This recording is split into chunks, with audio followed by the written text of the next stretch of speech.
1126 akan menjelaskan tentang tindakan ekonomi, produksi, konsumsi, dan distribusi, yaitu nilai guna atau use value.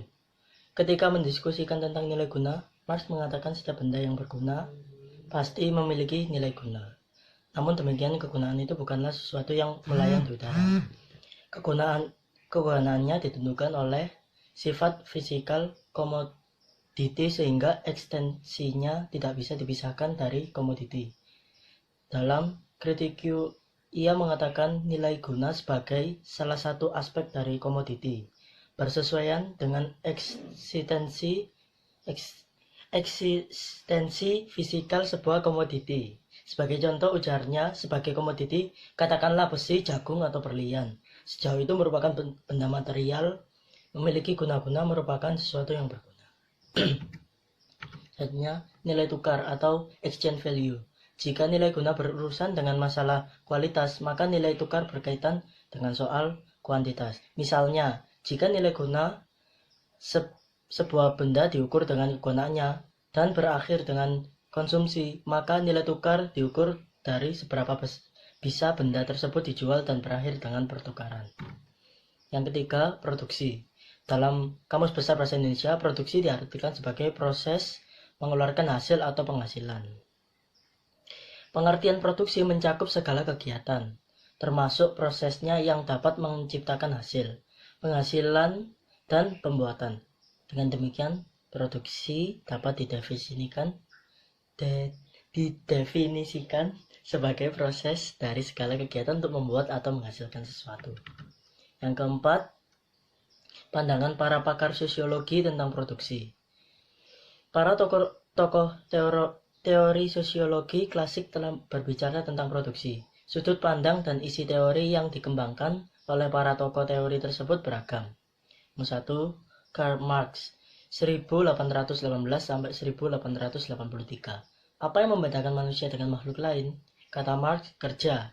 Hanya manusialah makhluk yang mampu melakukan kerja. Oleh sebab itu, manusia sebagai produsen. Kapitalisme telah menyebabkan manusia sebagai pekerja tidak lagi memiliki kontrol atas potensi yang terkandung dalam kerja mereka. Nomor 5. Pergeseran sistem produksi. Pasca Fordisme adalah sistem produksi, konsumsi, dan fenomena sosial ekonomi yang dominan di sebagian besar negara industri sejak akhir abad ke-20. Ini kontras dengan Fordisme, sistem yang dirumuskan di pabrik otomotif Henry Ford, di mana para pekerja bekerja di jalur produksi, melakukan tugas-tugas khusus secara berulang, dan diorganisir melalui manajemen ilmiah Taylor-Ritz. Definisi sifat dan ruang lingkup pasca Fordisme sangat bervariasi dan merupakan masalah perdebatan di antara para sarjana. Nomor 6. Distribusi. Distribusi berakar dari bahasa Inggris distribution, yang berarti penyaluran, sedangkan kata dasarnya to distribute berdasarkan Kamus Inggris Indonesia John M. Eccles and Hasan Sadili, bermakna membagikan, menyalurkan, menyebarkan, mendistribusikan, dan mengageni. Sedangkan menurut Kamus Besar Bahasa Indonesia, distribusi dimaksudkan sebagai penyaluran atau pembagian pengiriman kepada beberapa orang atau ke beberapa tempat. Jadi, distribusi dapat diartikan sebagai proses penyaluran barang dan jasa kepada pihak lain. Terima kasih. Assalamualaikum. Sudah. Saya awali. Assalamualaikum warahmatullahi wabarakatuh. Perkenalkan, nama saya Riza Rahmatullah. Di sini saya akan melanjutkan presentasi dari teman saya. Saya di sini akan membahas sama materinya tentang tindakan ekonomi, yaitu meliputi produksi, konsumsi, dan distribusi. Yang pertama di sini yang akan saya bahas yaitu mengenai 3 tipe komoditi menurut Marx. Nah, sebelum itu, sebelum membahas 3 tipe tersebut, saya akan menjelaskan arti dari komoditi. Komoditi adalah suatu benda yang ada di luar kita dengan satu atau lain cara yang dapat memenuhi kebutuhan manusia. Komoditi suatu benda di luar kita itu meliputi bahan-bahan makanan, bahan pokok, bahan sandang, pangan, itu disebut dengan komoditi yang dapat memenuhi kebutuhan manusia.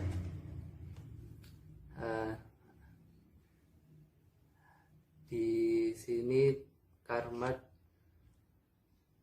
memiliki 3 jenis tipe komoditi. Yang pertama yaitu tipe sederhana dengan tipe KK.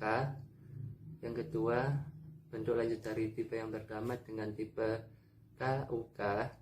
Dan yang ketiga, tipe UKU. Yang pertama kita bahas tentang tipe sederhana KK. Artinya di sini komoditi, artikel itu komoditi.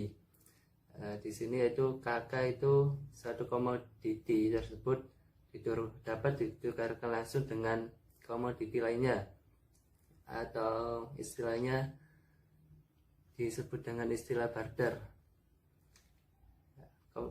Sebagai contoh, seorang petani mempunyai beras atau padi yang dapat ditukarkan dengan mangga, dengan baju, atau dengan kebutuhan yang lainnya. Artinya itu komoditi ditukar dengan komoditi, atau istilahnya barter. Dan yang kedua tipe KUK. Tipe KUK ini komoditi, uang, komoditi. Pada tipe ini yaitu komoditi dikonversikan ke dalam uang, kemudian uang dikonversikan lagi ke dalam komoditi. Artinya komoditi dikonversikan ke dalam uang dan uang dikonversikan ke dalam komoditi. Sebagai contoh, misalnya kita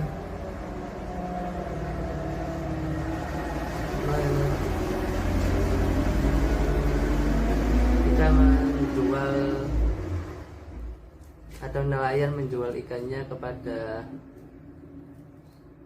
orang di pasar untuk mendapatkan uang. Kemudian uang tersebut digunakan nelayan tersebut untuk membeli suatu baju atau kebutuhan lainnya. Ini kan nelayan itu menjual komoditinya yang berupa ikan, dan dapat yang dihasilkan itu uang. Uangnya itu dibelikan komoditi berupa baju atau kebutuhan pokok. Yang ketiga tipe UKU. Pada tipe ini yaitu uang, komoditi, uang. Uang ini digunakan untuk membeli suatu komoditi, dan komoditi itu dijual untuk menghasilkan uang. Pada tipe 3 ini biasanya dilakukan oleh pengusaha, pebisnis gitu. Seperti contoh, pengusaha tersebut membelikan uangnya untuk membeli bahan baku atau bahan produksi. Kemudian bahan baku tersebut diolah menjadi komoditi atau produk. Kemudian produk itu dijual untuk mendapatkan uang. Dan juga ada contoh lainnya seperti pihak reseller gitu kan. Reseller mempunyai uang, kemudian dibelikan barang dagangnya, kemudian barang dagangnya dijual kembali untuk mendapatkan uang atau keuntungan. Dan selanjutnya kita akan membahas tentang aspek uang dalam distribusi. Sebelum itu pastinya tahu kan semua uang, dan uang itu pasti dibutuhkan oleh semua manusia untuk memenuhi kebutuhannya, untuk dibelikan barang atau apapun yang dapat memenuhi kebutuhannya. Nah, uang itu memiliki suatu pengertian, yaitu suatu benda yang dapat diterima oleh masyarakat untuk mengukur nilai, menukar, dan melakukan pembayaran dalam bentuk jasa ataupun barang. Dan pada waktu bersamaan dapat digunakan untuk menimbun kekayaan, sebagai alat penimbun kekayaan. Pada aspek ini, uang dikatakan sebagai aspek yang sangat penting dalam proses distribusi atau kegiatan distribusi. Mengapa? Karena uang di sini memiliki peran penting dalam kegiatan distribusi. Artinya distribusi di sini merupakan suatu kegiatan penyaluran suatu barang atau jasa agar dapat dinikmati oleh masyarakat.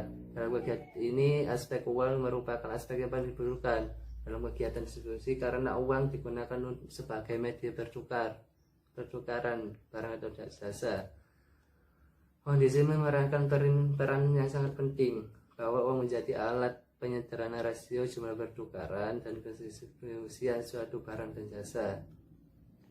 Artinya aspek uang dalam kegiatan distribusi sangatlah penting, karena pada zaman sekarang itu pastinya dalam melakukan kegiatan distribusi pasti tidak lepas dari uang. Beda kayak zaman dulu yang sistemnya barter, artinya pertukaran barang kayak komoditi dengan komoditi yang kayak tadi yang sebelumnya. Dan yang selanjutnya kita akan membahas jenis-jenis distribusi. Di sini jenis distribusi di sini ada 3 jenis. Yang pertama yaitu resiprositas, yang kedua redistribusi, dan yang ketiga pertukaran. Kita akan membahas pertama dulu mengenai resiprositas. Resiprositas menunjuk pada gerakan di antara kelompok-kelompok simetrik yang saling berhubungan. Ini terjadi apabila hubungan timbal balik antara individu dan antara kelompok-kelompok sering dilakukan. Hubungan bersifat simetris ini terjadi apabila hubungan antara beberapa pihak, antara individu dengan individu dengan kelompok, atau kelompok dengan kelompok. Dan di sini tuh mereka itu memiliki posisi dan peran yang relatif sama dalam suatu proses pertukaran. Nah, pada resiprositas ini terdapat 2 jenis resiprositas. Yang pertama yaitu resiprositas sebanding, dan yang kedua resiprositas umum. Resiprositas sebanding yaitu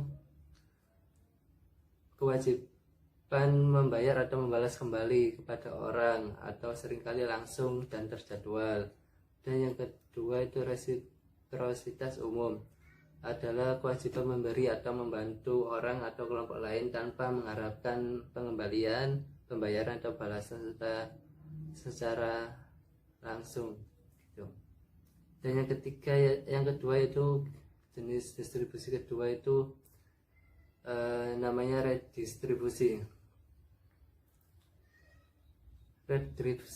Redistribusi sebagai pooling, perpindahan barang dan jasa yang tersentralisasi, yang melibatkan proses pengumpulan kembali dari anggota-anggota suatu kelompok melalui pusat dan pembagian kepada anggota-anggota kelompok tersebut. Individu melakukan kegiatan redistribusi karena dia menjadi anggota dalam suatu kelompok dan hidup di dalamnya.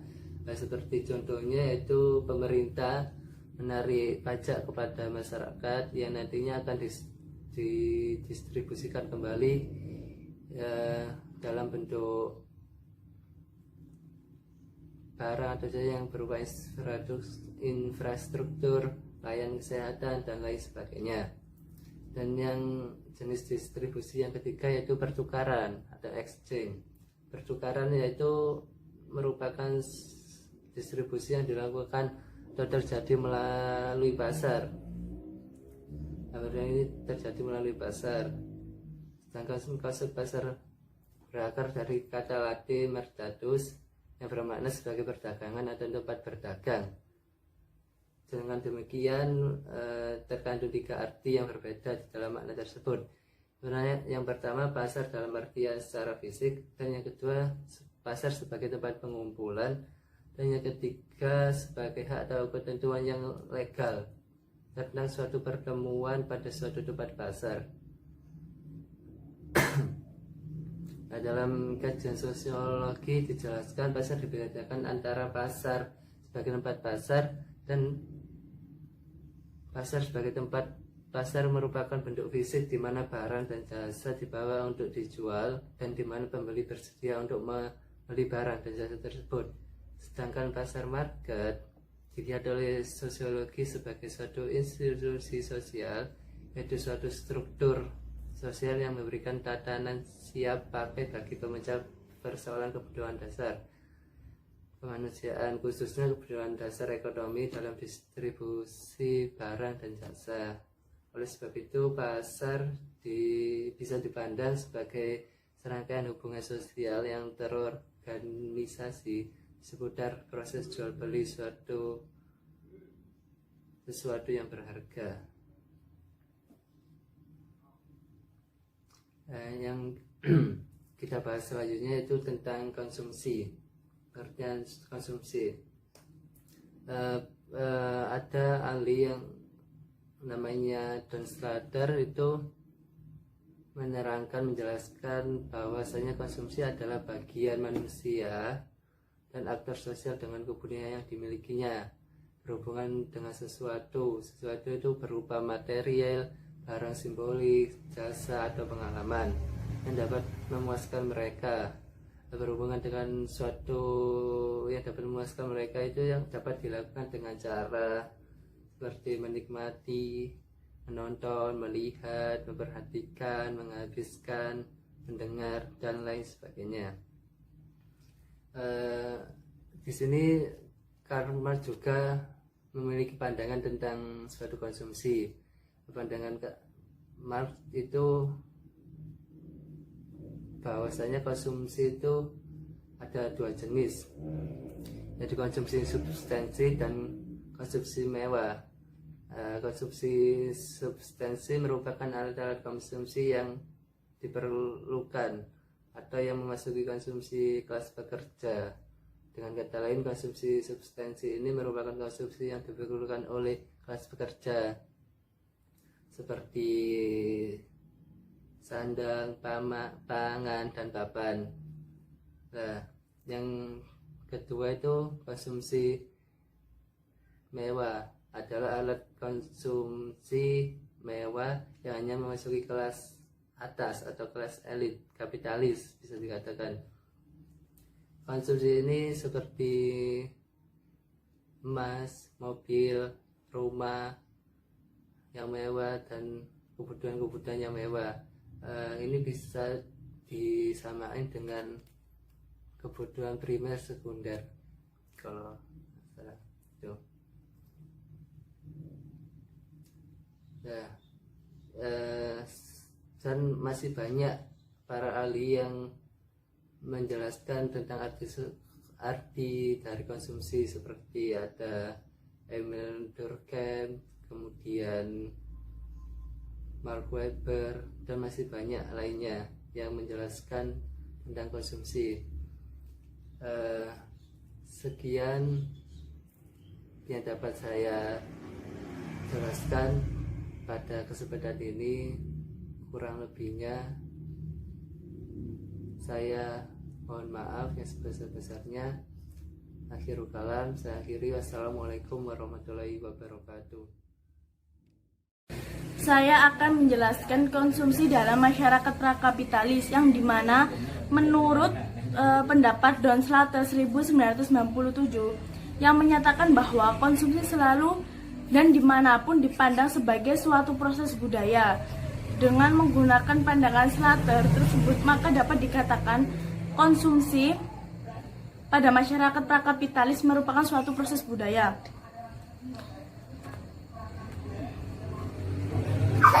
Konsumsi benda-benda tidak hanya sekedar memenuhi kebutuhan fisik ataupun biologis semata, akan tetapi juga terkait dengan manfaat benda tersebut.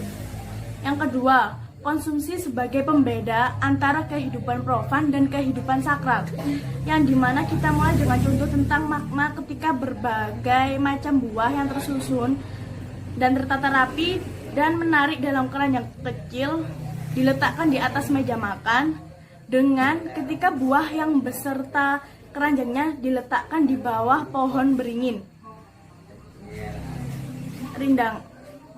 pohon beringin rindang yang angker.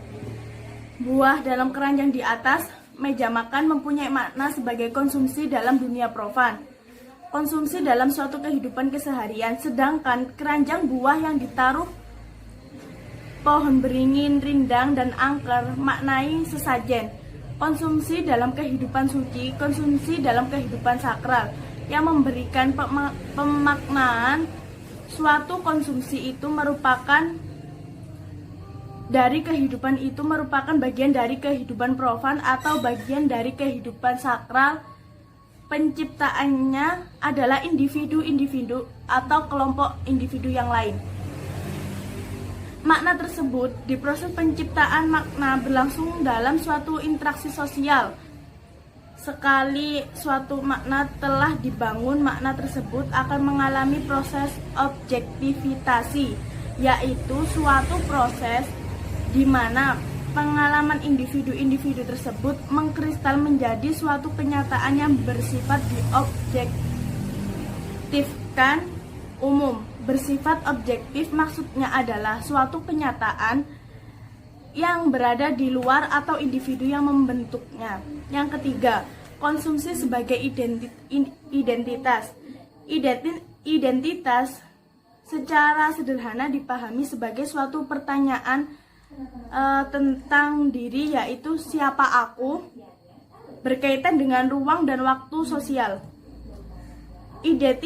Identitas dibentuk melalui proses sosial.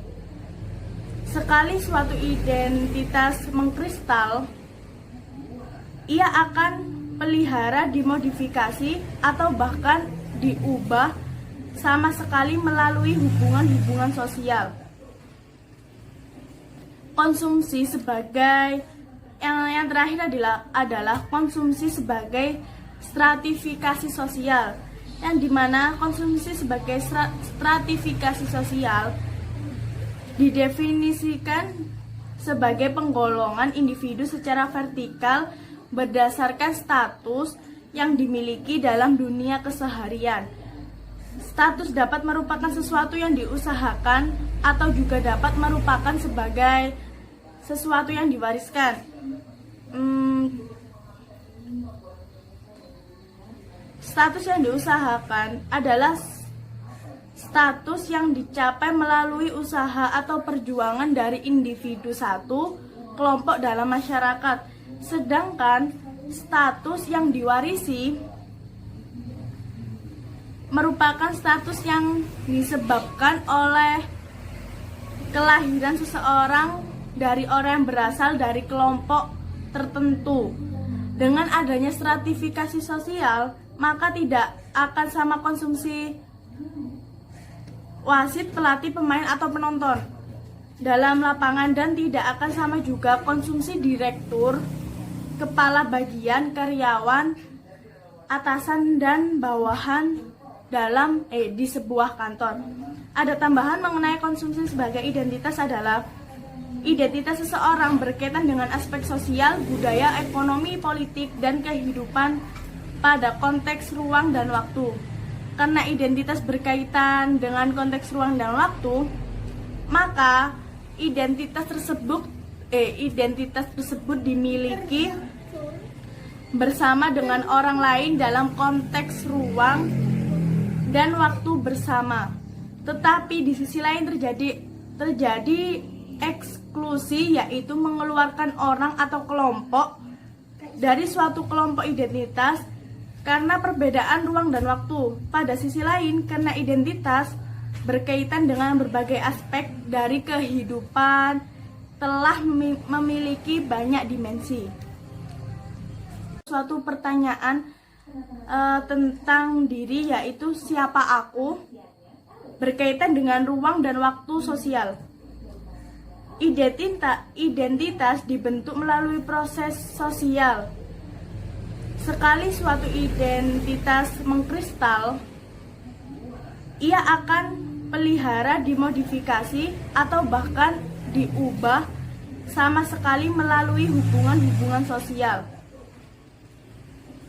Konsumsi sebagai yang terakhir adalah konsumsi sebagai stratifikasi sosial, yang dimana konsumsi sebagai stratifikasi sosial didefinisikan sebagai penggolongan individu secara vertikal berdasarkan status yang dimiliki dalam dunia keseharian. Status dapat merupakan sesuatu yang diusahakan atau juga dapat merupakan sebagai sesuatu yang diwariskan.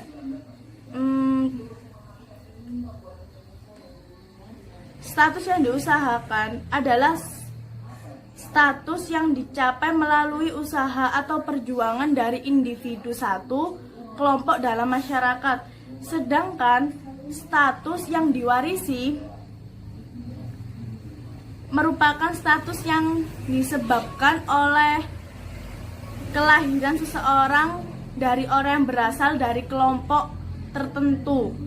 Dengan adanya stratifikasi sosial, maka tidak akan sama konsumsi wasit, pelatih, pemain, atau penonton dalam lapangan, dan tidak akan sama juga konsumsi direktur, kepala bagian, karyawan, atasan, dan bawahan di sebuah kantor. Ada tambahan mengenai konsumsi sebagai identitas adalah identitas seseorang berkaitan dengan aspek sosial, budaya, ekonomi, politik, dan kehidupan pada konteks ruang dan waktu. Karena identitas berkaitan dengan konteks ruang dan waktu, maka identitas tersebut dimiliki bersama dengan orang lain dalam konteks ruang dan waktu bersama. Tetapi di sisi lain terjadi eksklusi, yaitu mengeluarkan orang atau kelompok dari suatu kelompok identitas karena perbedaan ruang dan waktu. Pada sisi lain, karena identitas berkaitan dengan berbagai aspek dari kehidupan, telah memiliki banyak dimensi.